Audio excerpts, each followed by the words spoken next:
In 2012, Amazon reportedly paid $775 million for a robot company almost no one knew, then pulled its orange robots off the market. Every rival that wanted them was locked out for a decade. Before that deal, Kiva sold these orange floor robots to big retailers: Staples, Walgreens, Gap, Zappos. Then it stopped selling to anyone but one buyer. So why spend $750 million on a supplier just to make its product vanish for your competitors? That one decision changed everything about how warehouses race today, and what it cost everyone else. Start with what Kiva actually built. Picture a warehouse worker walking miles of aisles every shift, hunting for one item at a time. Kiva flipped that.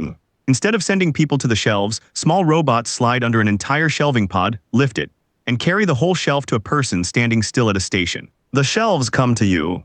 The idea came from Mick Mounts around 2003. He'd watched the online grocer Webven collapse. Webven died under one brutal cost: picking and packing every order was too slow and too expensive to ever turn a profit. Mounts asked a simple question: what if the workers stopped walking?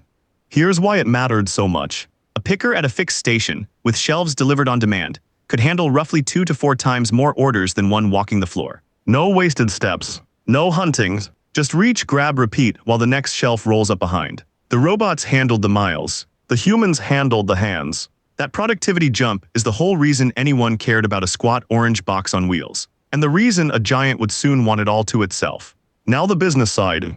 In 2012, Kiva wasn't a secret Amazon lab. It was an independent, growing company that sold and leased its robot systems to whoever paid. Think of it as the arms dealer of warehouse automation. It would arm any retailer willing to buy. And the client list was a who's who of Amazon's rivals: Staples, Walgreens, Gap, Crate and Barrel, Office Depot. Each one was quietly building the same speed edge Amazon wanted for itself. One name on that list stands out. Zappos, the shoe seller Amazon had already bought back in 2009, ran on Kiva too. So the technology was spreading fast, and it was spreading to exactly the companies Amazon competed against every single day. That's the setup that makes the next move make sense. A profitable independent vendor selling a genuine speed advantage to a room full of Amazon's enemies. If you're Amazon watching that, you have two choices: keep racing them shelf by shelf, or buy the racetrack. Guess which one it picked? Here's the move. In March 2012, according to the reported deal, Amazon bought Kiva Systems outright for $775 million in cash. At the time, that price tag made it Amazon's second largest acquisition ever. So why pay that much for warehouse robots? Because for Amazon, one thing was close to life or death: getting your order out the door fast and cheap.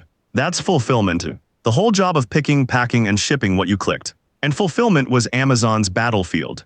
Every hour shaved off shipping, every dollar shaved off the labor to pack one box, was a direct hit against every other retailer trying to compete on speed. Kiva's robots attacked both numbers at once. Faster orders out the door, lower labor cost baked into each package. Multiply that across hundreds of millions of shipments a year, and a $775 million check starts to look small. This wasn't Amazon buying a neat gadget. It was Amazon buying a weapon.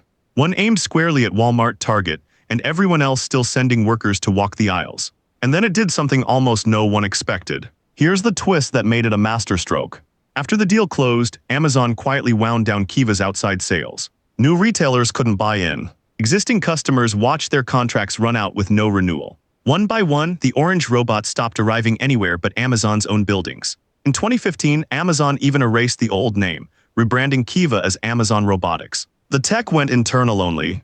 That meant Walmart, Target, and every other rival were locked out of the exact edge Amazon now owned. For years.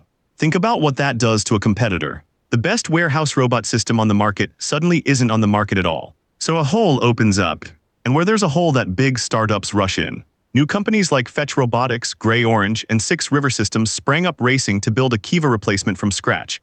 Because everyone who wasn't Amazon now needed one and couldn't buy the original. But building a whole robot fleet and the software to run it takes years. So while rivals were still sketching prototypes, Amazon was already running thousands of these robots live, learning, and pulling further ahead every single quarter. The lockout wasn't a side effect. Keep that in mind. Now the answer to our question. The lockout wasn't a side effect of the deal. It was the point. That $775 million bought two things at once: the technology and a wall around it. Owning the best fulfillment robots exclusively meant Amazon got faster and cheaper, while every rival had to rebuild the same capability from zero. That's a rare kind of purchase. You're not buying a tool to use it. You're buying a tool to deny it. And denial buys time.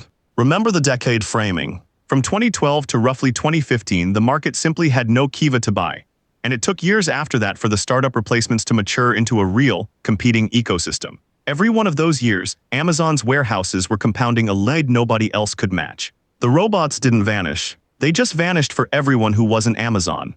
And that gap is exactly what the $775 million actually bought.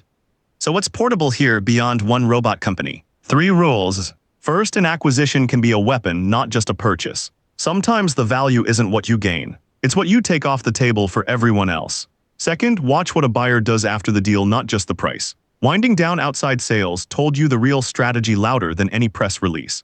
Third, a supplier serving all your rivals is a risk to those rivals, because whoever controls it controls whether they keep getting served at all. Sometimes you don't buy a product to use it. You buy it to take it away from everyone else. Break time equals 0, 6 is / call it the buy-and-bury mode. A wall rivals can't cross.